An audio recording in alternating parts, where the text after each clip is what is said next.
And once again, I want to say greetings to each and every one of you, Aquava, and welcome. Welcome to another round of the Conscious Rasta Report here on the LIV Radio, LIV TV, here on livinginblack.com. Weekday mornings, you and I get together live. We come at you from 9 a.m. Pacific time. That's 12 noon Eastern time, 5 p.m. GMT, and 8 p.m. East Africa time. We get together with you and we deal with culture, consciousness, historical perspectives, entertainment, economics, education, health, labor, law, politics, religion, family, conflict, future studies, all areas of human interactivity and development. Today's date is Tuesday. It is the 4th of March, 2025 in the Western calendar. This corresponds to the year 6265 in the Kemetic calendar, to which we realign our cultural clock. Welcome to the 7th millennium. You have found your family in a peaceful place, sir, on LIV Radio, LIV TV here on livinginblack.com.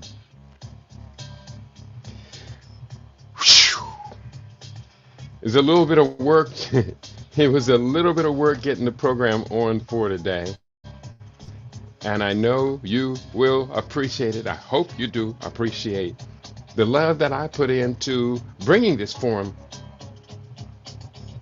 And let me just mute the music here. It's a lot of love I put into this. A lot of work. The last two nights, Sunday night and Monday night, I was up until after 2 a.m. I said I was going to do it. And you deserve my faithfulness to the words that I say. I said I was going to release 2 new books this week. Published 2 new books this week.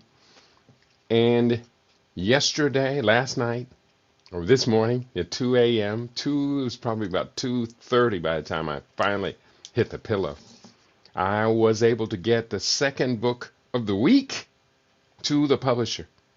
This one written under the nom de plume I Am Ka, which is my alter ego, the brother from the future, I call him. I use that name when I extensively use AI to co-write a book. I think you're going to find this book to be fascinating. The newest title is entitled Quantum Advancement, Magnificent or Spectacular Discoveries Along the Magnificent Journey. So that's what that's about. So 5 new books bundle. I've put together these 5 new books that came out since December 1st. 2 books came out in December. The first book entitled Living Superfood Solutions. In December 2024, the second book came out. That one entitled Disaster Preparedness for World Wars 5 and 6.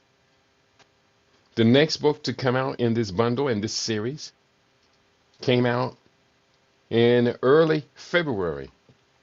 That one entitled The Stem Cell Revolution. The one after that finished Sunday night, Monday morning, sent to the publisher, and I expect to have my writer's copy in hand tomorrow. It's coming in the mail from the printer, which is KDP Books, a division of Amazon. Print on demand is what that's called. And then just this morning, I sent off the Quantum Advancement, Spectacular Discoveries Along the Magnificent Journey. I am proud of these accomplishments. I really am. I'm very proud of it. I hope you are proud of your brother. If you're in the house today, anybody want to drop a word? Now, I do have this 5-book bundle I put together, and I discounted it all 25%. So if you order, let's give till the end of this week, because I'll be honest with you, after all of this writing and the status of where things are with the economy right now, I need to convert these books that I have stacked up on shelves around here. I need to convert that to working capital, because the next phase of the program, the platform, continues. Now, I do have at least one more book to publish right away. And that upcoming book is called Standard Omissions. And here I can actually show you what I'm talking about. Let me see. I've got too many windows open on my computer, on my desktop. Usually in the morning, that's how I get to working. I have to work on multiple programs. I'm not as bad. I'm not as bad as some of my friends and associates.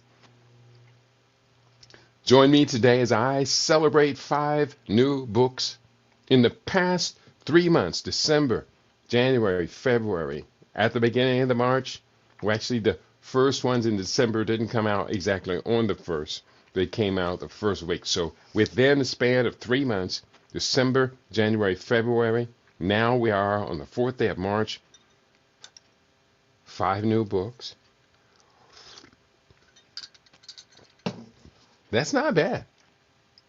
As I celebrate 5 new books in the past 3 months.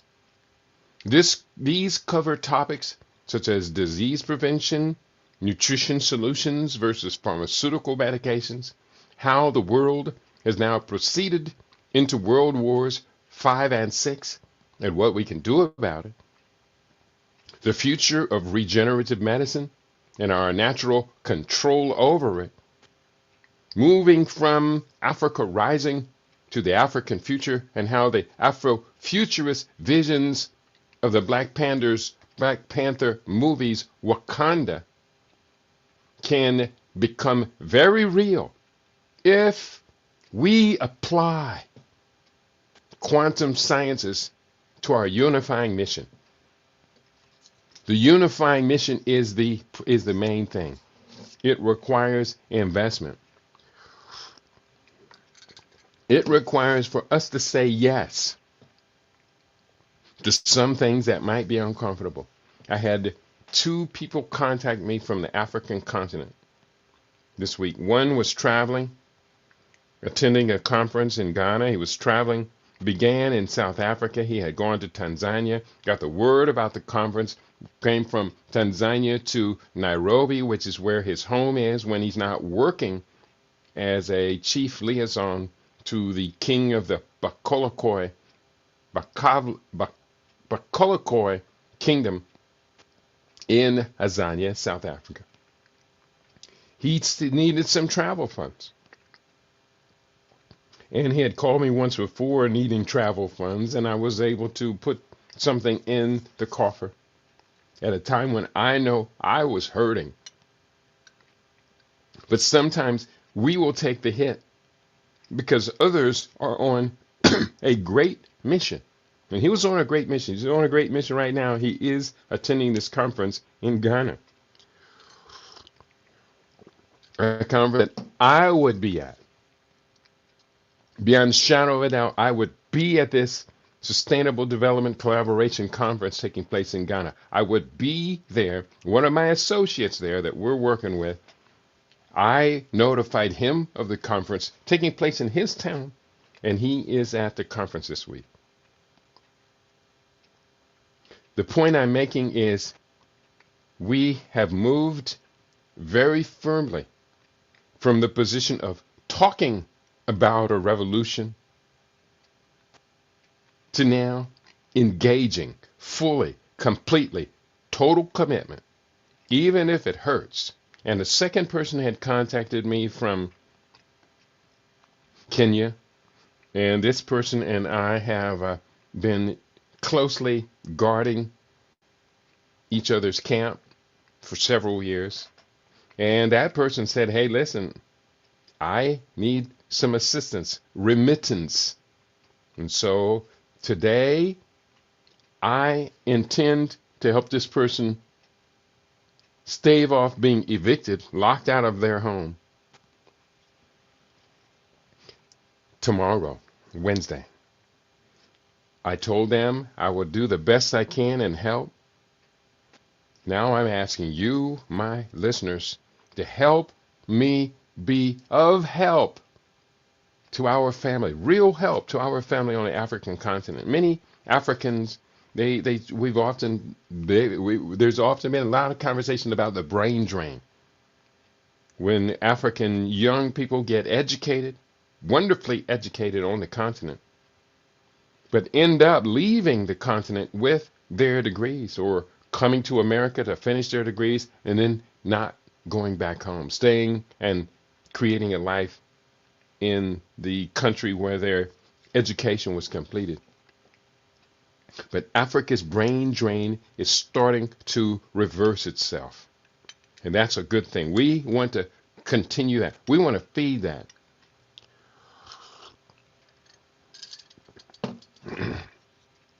So, to the best of our abilities, we now assume the charge, the role of agents of change and transformation. But then we have to ask the question, what can we do? What can we do? What can we do?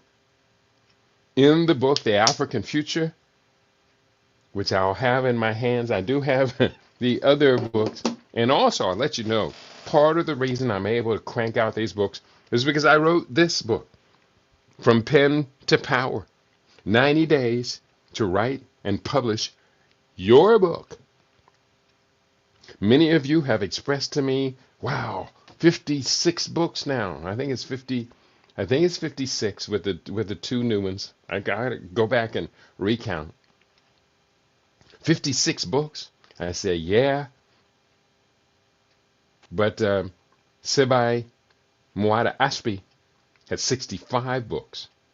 Now mine range across a very broad spectrum, and I am doing a lot of original work in my books, whereas Mwada Ashby has profoundly focused in on ancient Kemetic spirituality, technology, history, philosophies, writings, and translating those writings. Proverbs. I really do highly respect his brilliant focus on these things of the soul, the ancient African origins of yoga, part of his Mwada Ashby's primary focus. But I'm really proud of what I've been able to accomplish as well. And with 56 books, his 65 and my 56 should be an inspiration to every other writer from the African community all over the planet. I always say, and I want you to remember these words and take on this mantra for yourself, as I reach for the stars, I always recall that I stand upon the shoulders of giants. I stand upon the shoulders of giants. You stand upon the shoulders of giants. So here's what we're going to do today. We're going to talk about these books and these visions with the idea that the conversation is not just another conversation. It's not just another cipher, not just another chant, not just empty promises, not just boasting and bragging about things that we aren't going to do.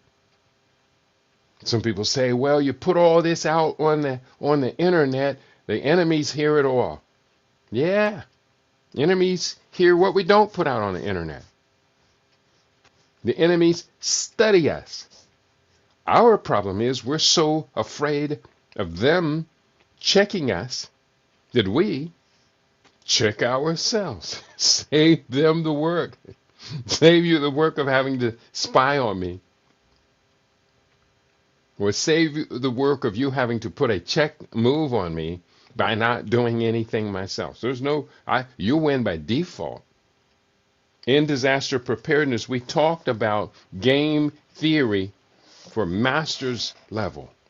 Game theory. I want to revisit that. Game theory for master's level. I just randomly opened up the book, and that was the exact chapter that it opened up on. Of course, I knew it was in the latter part of the book. This chapter, game theory for master's level study. I have this quote, two quotes from Thomas C. Schelling about this. Game theory is a way of thinking about strategic interactions that can help us understand everything from economics to politics to everyday life. Game theory is a powerful tool for understanding the dynamics of conflict and cooperation. It helps us to see the world through the eyes of others and to anticipate their actions. Personally, I would will that my team, our team, a global population of 1.784 billion people around the planet, would interact, collaborate, cooperate, compete in all areas. That's why I wrote this chapter. Put me in the game, coach. When it comes to practical means of comprehending the impactful changes happening in international politics, it is best that we have effective tools for analyzing what are often seemingly disconnected, disparate events. In my studies of global affairs over recent decades, I finally came across the idea of game theory as such a tool for analysis. It took some time to completely comprehend the critical importance of this interaction, response, and strategic positioning system, which has become formalized as game theory. Comprehending it, as I have grown into understanding, I do my best to reveal its critical importance to all who would be interested in having such an important, powerful tool to use toward the aim of understanding, predicting, and counteracting strategic engagement across a broad spectrum of human behaviors, especially regarding competition between powerful agents. Here is how the application of game theory in international politics was explained in World Politics, a quarterly journal of international relations in June 2011. Here, let me just sip my herbal tea, my rejuvenation tea, and to share this with you.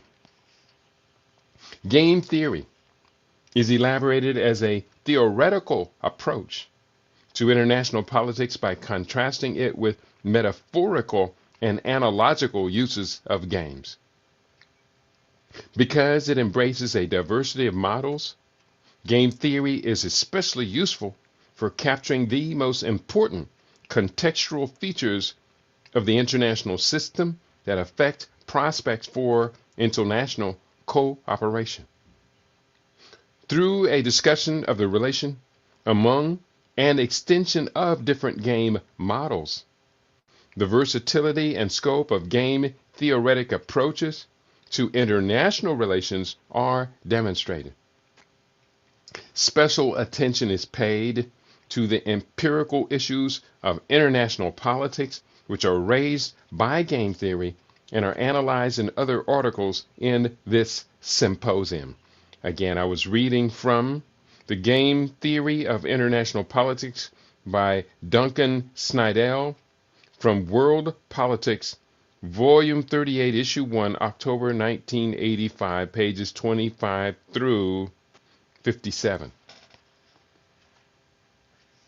Game theory. The game is going on. You're in a global competition, or competition for everything. Many of you acknowledge it. I can tell by the emails and messages you send me. Oh, Katie, have you seen this video? Watch this video. I've seen thousands of videos quite similar to that. The commonality is in all of those videos, we, however we determine ourselves to be, are getting our butts kicked, getting somebody stealing our lunch and then handing us the crumbs and the napkins. Is that the best that we can do? Is send each other videos of us being exploited? That's not the best we can do. But we're just not prepared to do anything better. I know this is a little painful for people to listen to. It's painful for me to have to revisit this topic. I told you, you know how troubled I was after publishing the book in August 2020 called Fade to Black, The Passing of a Great Race.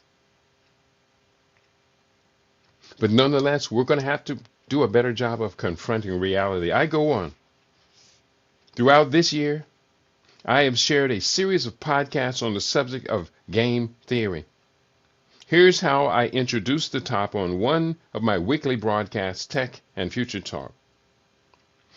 The more that we look into the strategic competition for control and domination for the next 500 years of planetary dominion, we increasingly come to the conclusion that it is time for the reversal of the positions of those who colonized and their former victims. To win the game requires that competing groups are aware of the nature of the contest, its rules, strategies, and ultimate consequences. Africa rising, we got next. And that idea of Africa rising, we got next has now changed. Now it's the African future. The future belongs to those best prepared to create that future today. That's where we are now. We've just made a major paradigm shift. The upcoming book, again, I'll have that book in my hands. Actually, I can show you some of these book covers as we talk about what is on the table, what's on the subject for today. Let me just give you a brief tour of book covers, add to the stage. First of all, what you're looking at is at the beginning of the year, when the writer's course was coming up and it began January 18, I reached out to my listeners, to my extended family, to some 1,600 people on my mailing list. And I said, the writer's course is coming up. I'm going to release more than one book. Can you help me to pick the books that you would like to see? So I put together this particular panel, and this was at the beginning, or this would have been in mid-January. 3 of the books that you see underneath my photograph were already in process. In my hand, I'm holding a stack of books of the 10 books that I published in 2023. I did 10 books in 2023. I wasn't going to do any books for 2024, but I couldn't hold back any longer. So by the last month of 2024, 2 books got in the pipeline and were published. Those were Living Superfood Solutions and Disaster Preparedness for World Wars 5 and 6. And I had a third one by mid-January that I was preparing to be released within this 90-day window of the writer's course. So I asked, of these other titles, which ones of them would you be attracted to? Only 1 or 2 people responded. That's a little disappointing. But some people did respond, and that's not so disappointing. Among those books were, and a couple of these I have prioritized, one of which I actually grabbed much of it and stuck it in the middle of the book, The African Future. So of these books I'm considering writing and can complete before April 18, which is the 90-day deadline for the writer's course. The Rebirth of Love, Restoration of the Black Family and Community. That one coulda, woulda, shoulda come out in 2022 or early 2023, except for I became more and more disconnected or maybe pessimistic about the idea that black family and black love and black community would be rebuilt. The book has some great plans in it. It has some great lists of things that we prioritize towards this restoration. But if nobody wanted that book and nobody signaled back to me that's a book we would like to have, then I had to deprioritize it. The second one on the list, Futurenomics 2. Futurenomics 1 has been out since, that would have been February 2018. Came out during African World History Month. So Futurenomics 2.0 was the Wakanda future versus the fourth industrial revolution. Well, chunks of that book, especially this idea of the Wakanda future, the Wakanda vision, did make it into the African future. The third book is the one I stayed up till 2:30 this morning finishing it and getting it to the printer, and that one entitled Quantum Advancement. Spectacular Discoveries Along the Magnificent Journey. That book is complete. The printer is now reviewing it, and I expect to hear by later this evening that the book will be available on the online catalog. And that's one of the 5 books bundled in the package I'm talking about today. The next book on the list actually has been out now that was one of the 2023 collection. The Art of the Book Hustle. No shame, just game. How to market and sell 30 books a day as an independent publisher. Now, as an independent publisher, if I could sell consistently 30 books every day, I would be doing awesome. My challenge is I really don't like marketing. I do it. I'm not so great at it. I will openly admit that. I love doing Photoshop artwork. I love talking about these topics. I love talk radio shows. I did a talk radio show on Sunday based out of, I think they're based in Chicago, somewhere back east. And the host of the show was really excited, got me excited, said, man, because I had sent him one of my books. He said, man, we got to get you out here. We got to get your books into people's hands, and they got to read them, and then they have to adjust their behaviors based upon what are in your books. He was very laudatory. And so I was excited. And I told him I had these 3 new books at the time. This was last week. I had 3 new releases. And he said, prepare me 20 talking points or 10 talking points, whatever. So I did this on 5 books, talking points from each of them. And we had a wonderful conversation. It was another host and not him. And she didn't know anything about what I did, but she was wonderful interviewer, highly enthusiastic. And when I'm able to spit out details and details and details and data, because I do this stuff constantly, you hear it on a radio show every day, people are really impressed, especially if they interview a lot of people. Very impressed that I'm able to retain and project so much valuable information. So it was a great interview. Guess how many books I sold? Not one. This was for the Black Business Expo. Not one. Not one book. My books talk about black business, give you a lot of detail. Demographics is very important for marketing and research, but we're plagued, my people. Right now, I'm going to openly admit we as a group are plagued because our leaders are not demonstrating the value of high levels of literacy. Right now, I'm talking about books, talking a lot about books, and this is the smallest audience I've had in at least a month.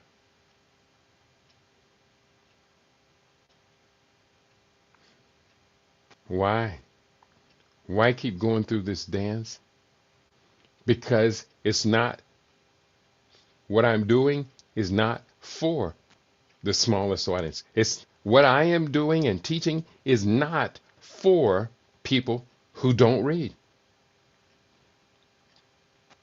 It's not for people who are not interested in building upon the wisdom of our generation and previous generations. See, my books build upon the wisdom. You look at the bibliography and the references, and you'll see names of great people.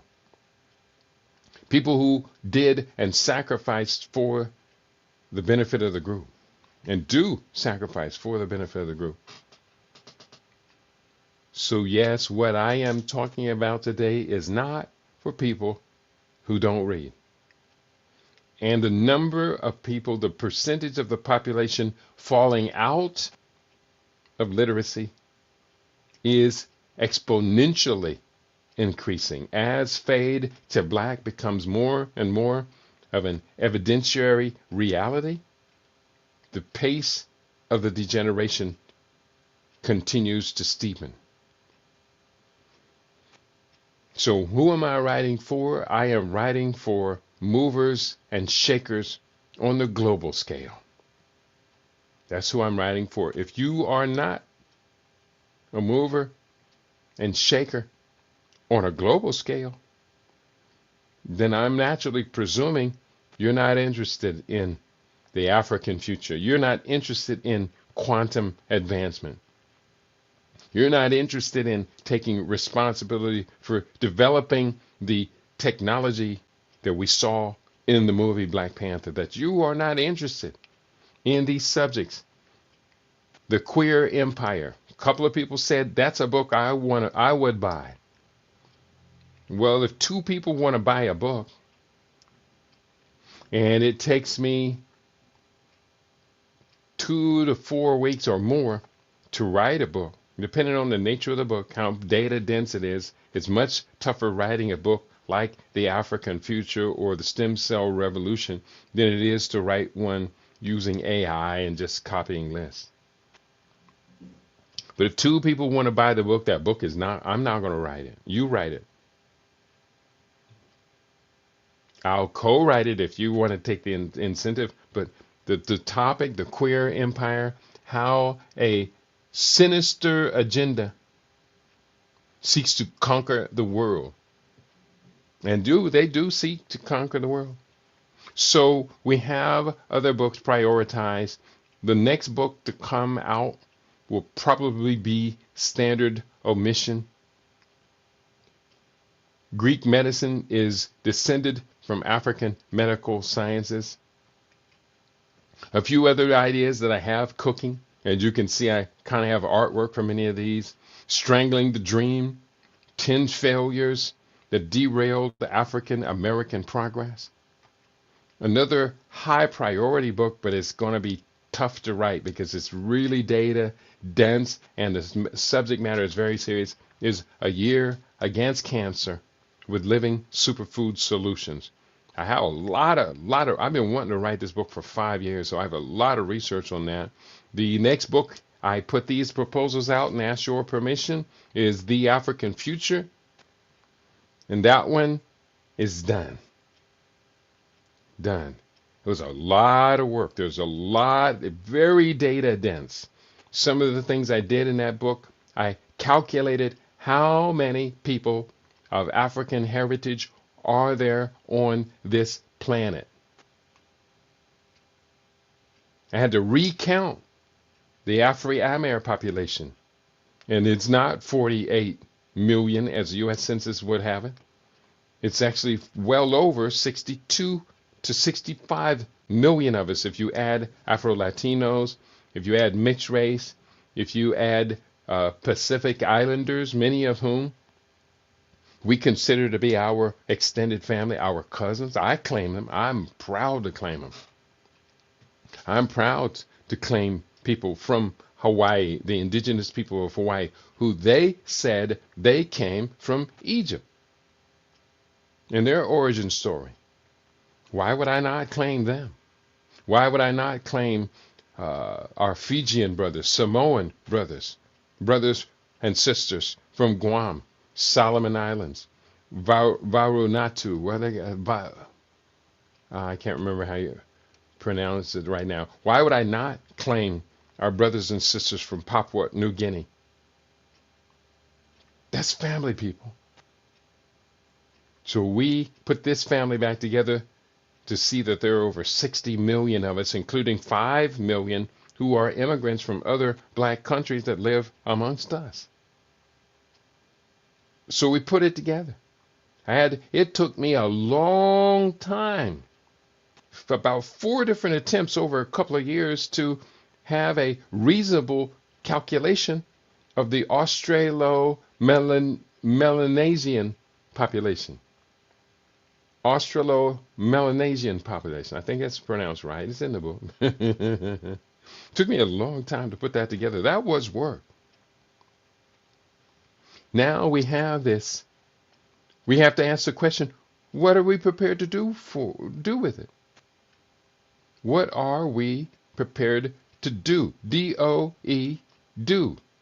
D-O, do. What are we prepared to do? Can we do anything with it? Let me just show you real quickly, Developing the Global African Diaspora. That's a chapter. I actually happen to have this open in the background as I was editing on the book this morning, doing a little bit more work to the indexing of the book. The index has to be right. So when you go to the index, the back of the book, and you're looking for, let's say we're looking for CARICOM, you'll see that in the index, and it'll tell you all the pages where CARICOM is. Who are CARICOM people? Is this your family I'm describing?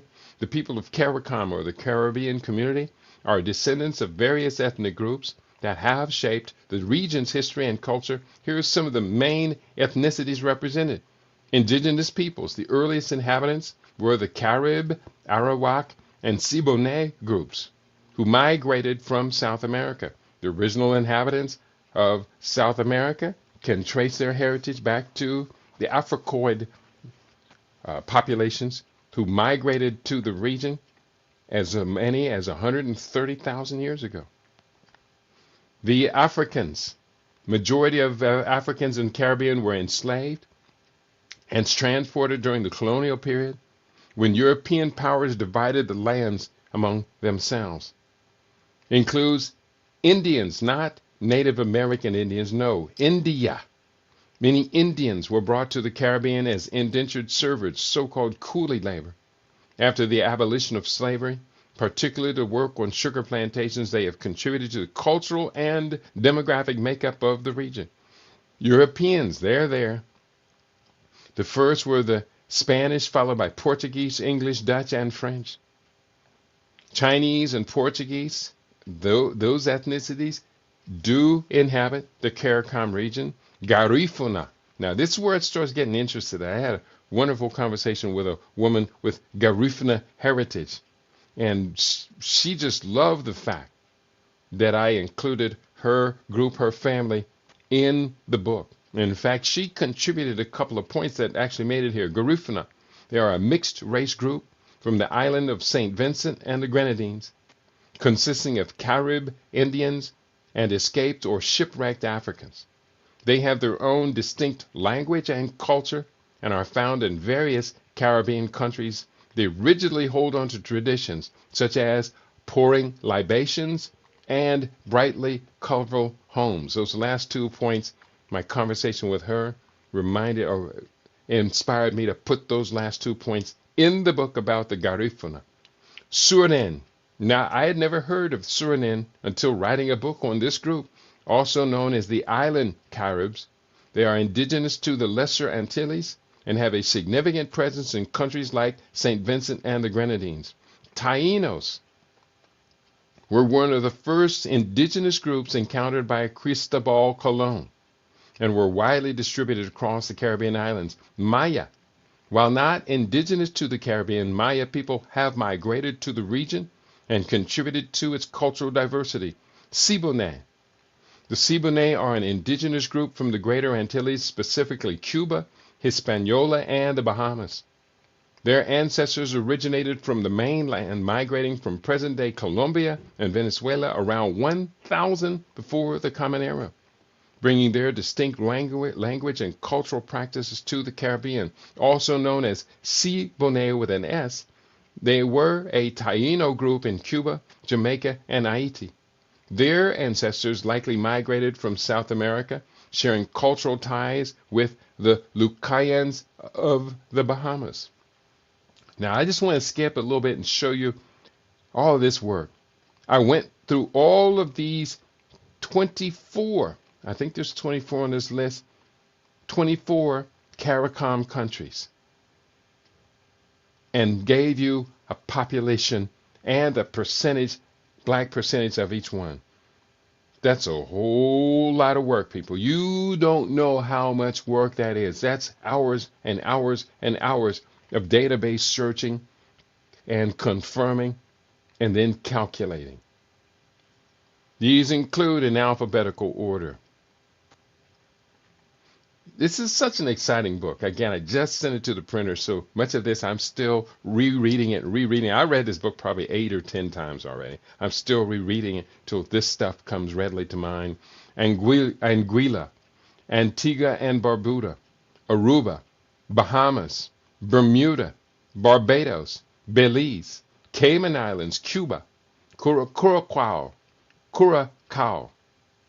might be Curacao, no, it's Curacao, Dominica, Dominican Republic, Grenada, Guadeloupe, Guyana, Haiti, Jamaica, Martinique, Montserrat, St. Kitts and Nevis, St. Lucia, St. Vincent and the Grenadines, Suriname, Trinidad and Tobago.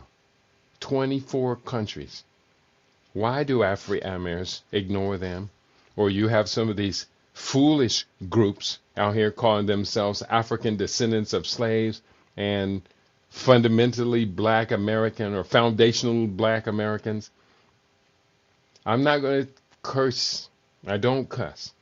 But this foolishness just shows you the depth of our identity crisis. Want to be anything on the planet but an African.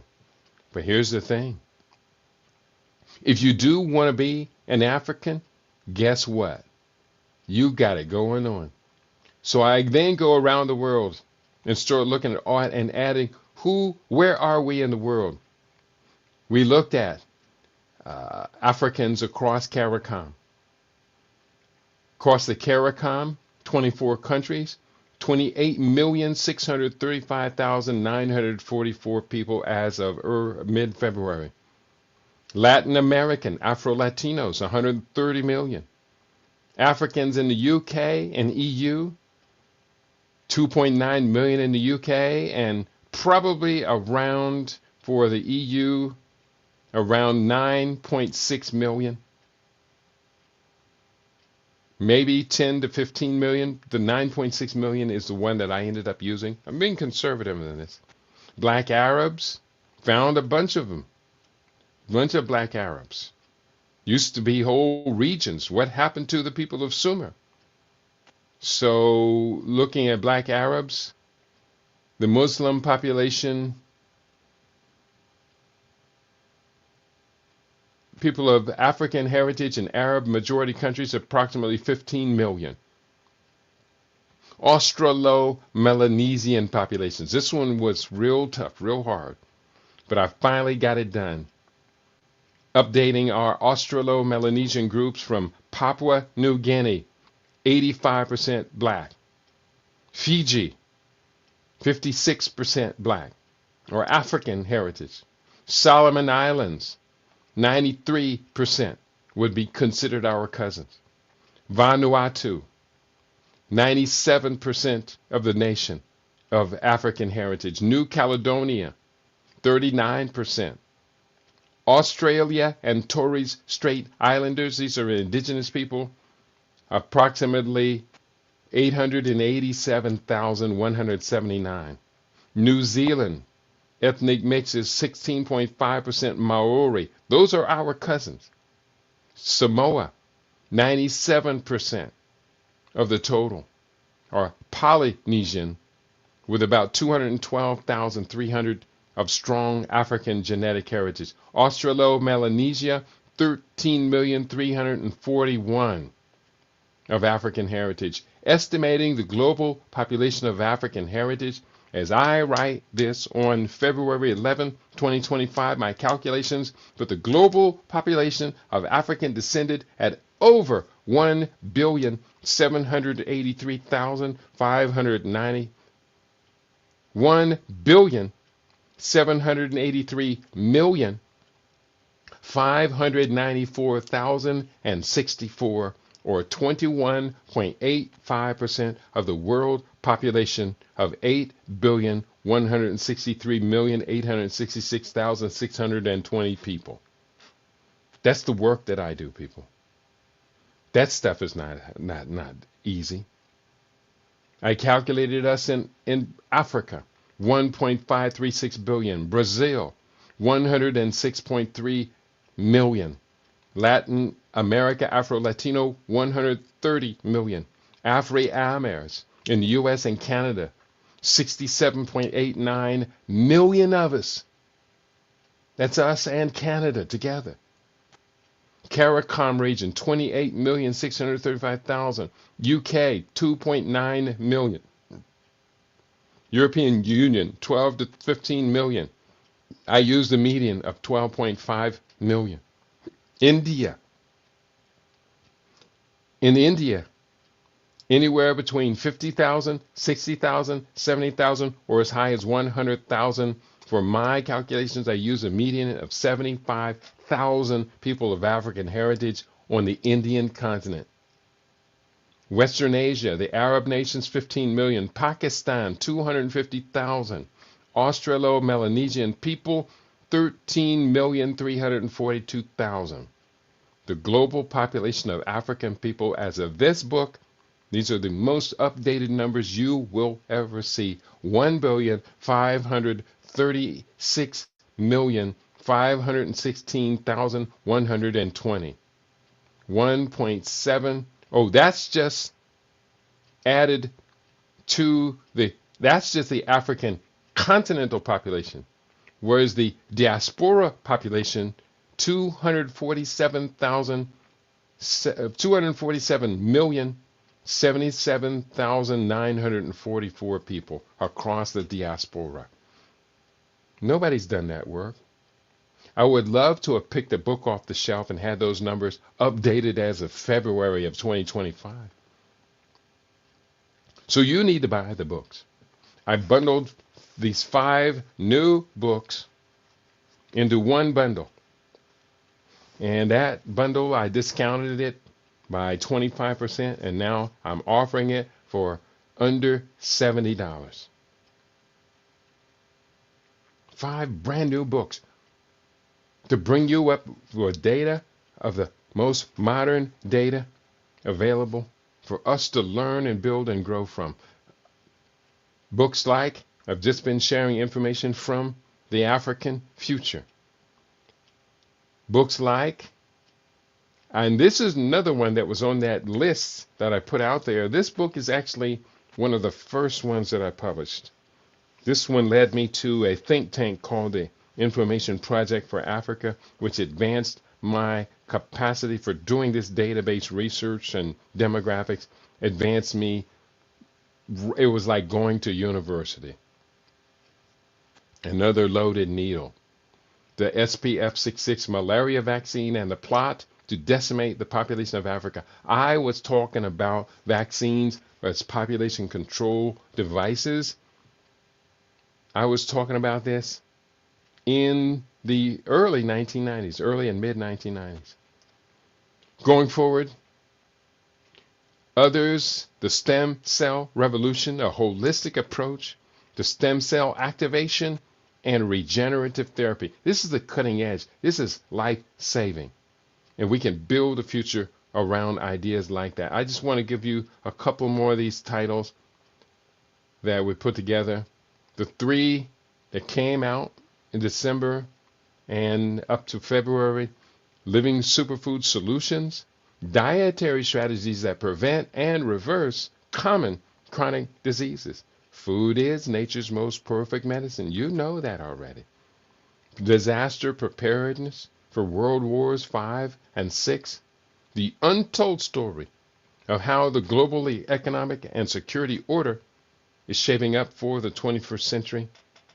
And then the latest of the three, the latest of that three, the stem cell revolution, a holistic approach to stem cell activation, proliferation, and differentiation for optimal health and longevity. And I think that's an old subtitle. I changed the subtitle. The new subtitle is a holistic approach to stem cell activation and regenerative therapy. I shortened it and made it more specific. So that's where we are. That's what we're doing. And then there is a second group of books coming out. I just created these little promos. I share these from time to time. The Stem Cell Revolution with the updated subtitle and the African Future. Both of those now done, D-O-N-E done. And then the newest one out is Quantum Future. Let me find that one, because I'm really, really proud of these books. And you've seen Quantum Future. There, oh no, that's not it. That's Miracle. These are 4 new books for the summer of 2023. In 2023, I put out a total of 10 books. This year, 2025, with the 2 December books, I think I can reach 10 or more books. But I don't know. At a certain point, I get disappointed. I get so disappointed. I say, why? Why keep torturing myself like this? For people who really don't appreciate it, don't want it, or act as if they don't want it. So I'm just looking through some of these books you've seen. They've been out, but some you haven't seen. You're Against Cancer. That's another one that's queued up. A lot powerful research. People need to know what to do to get out of this queue. Do you know that today in the United States, 2 out of every 5 people are expected to be diagnosed with cancer? In the oldest times when we had access to this information, or when the scientists had definition of what cancer was, the oldest evidence we have is that in the Nile Valley, the incidence of cancer was about 1 out of every 200 people. That's a 0.25 incidence of cancer in that population. 1 out of every 200, that would be 1 out of every 400. No, 1 out of every 200. So that'd be a 0.5 incidence rate. Now that would be a 0.05 incidence rate. Now it's 0.4, over 0.4, 2 out of every 5 people. Excuse me, those numbers juggling around in my head bounced off a wrong wall that was crooked. I'm a little tired. I'm a little worn out, which makes not having anyone talking to me today really kind of sad and disappointing. So I'm going to kind of cut the show short. We've come a long way. We have got so much further to go. But we got to be much more clear about who we are, where we're going, what we intend to do along the way, how we're going to act, how we're going to collaborate, cooperate, how are we going to treat each other. I've been talking now for close to an hour, and nobody is responding. Not a one of you. Either that or somebody's choking me off. I don't think I'm being choked off on all these platforms today. You just don't seem to be really interested in topics centered around books.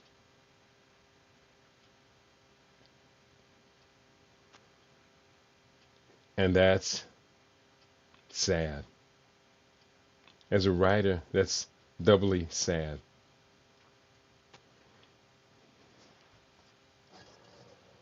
as a person that realizes that I've had a chance to look over the horizon. That's what this subject of scientific futurism is all about.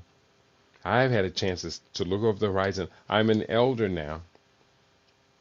I will be turning 70 years young on my next birthday. And as an elder, I have seen the best of the best that a wealthy nation has to ask to offer its population, even those parts of the population that were generally excluded from the best.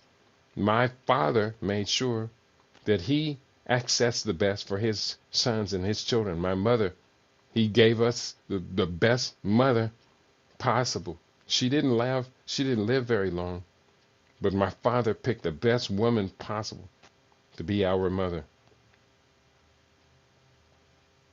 And I want to thank the both of them for giving me 23 pairs of chromosomes each that had an extra sprinkling of academic genius in them.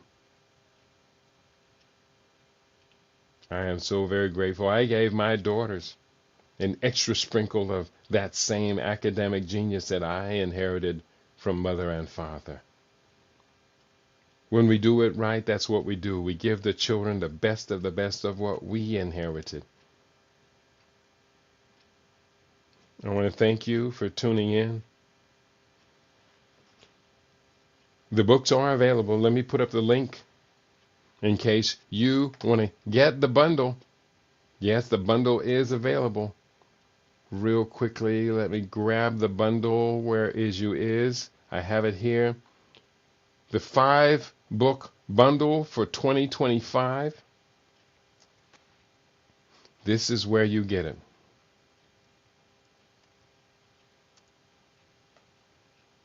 Stop. I didn't want to do that. I wanted to do this. Copy 5-book bundle and paste it here. And just share that link for those of you who do still read. These are 5 powerful books. I guarantee you they're way ahead of other people writing like this. There's very few people who could even comprehend the science of quantum mechanics, quantum physics, quantum. Who else is writing right now about practical means of building anti-gravity spacecraft? I'm not talking about the 0-point energy scams out here talking about free energy. I'm not talking about microsonic power generation, which is a scam. I put a whole chapter on that scam in the book. But the basis for understanding universal energy and planetary energy and Earth as a resonating energy generator, oh, I definitely had to put that in the book. That goes back to the ancient times. I'll write about pyramidology and the pyramids as technology for transmitting, receiving, and transducing electromagnetic frequency, radio waves, etc. The pyramids were heavy, the technu, the so-called obelisks. Those things were not just physically heavy. The science that went into them was stunning science. The world still can't replicate it, so they say space aliens did it. Them Africans didn't do it. It was space aliens. That's why we got to reclaim our stuff, people. Don't have people running around the planet selling books and YouTube videos talking about space aliens built the stuff that your ancestors figured out. You've been tuned into your favorite. We aim to be your favorite. We are LIB Radio, LIB TV, our livinginblack.com. Can I get some of you to help me out? Because I got to send some money to Africa, to someone, a young mother, a young widow, who landlords say, hey, they're going to lock the doors on you unless you can send them money. Can I get someone to help me out? Can someone care about our people that much? I would like to think, yes, we can, but I've been wrong about our collaboration and our empathy for each other. I've been wrong more than one time. Sometimes I'm so wrong that I just out here dangling. People care more about their pets than they do about saving our Pan African future. People care more about their pets. That's true. That's true.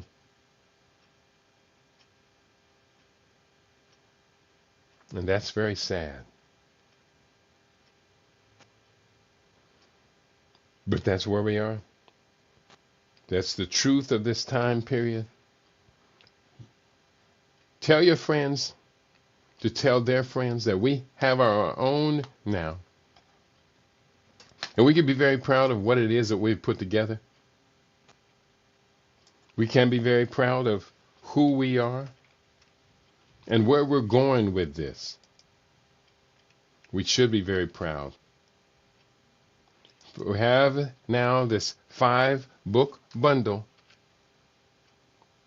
we present to you because we're a graceful, grateful people. And you are absolutely, undeniably worthy, worthy, worthy.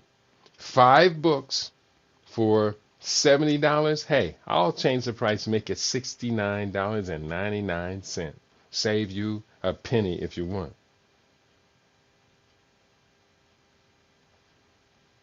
And that's what we do here on LIB Radio, LIB TV, and livinginblack.com. Excuse me, I'm really, really tired. I've been, because of the stem cell therapy protocol, been doing my best to get 8 hours, at least 7 hours of sleep a day. And the last 2 days, 4 hours apiece.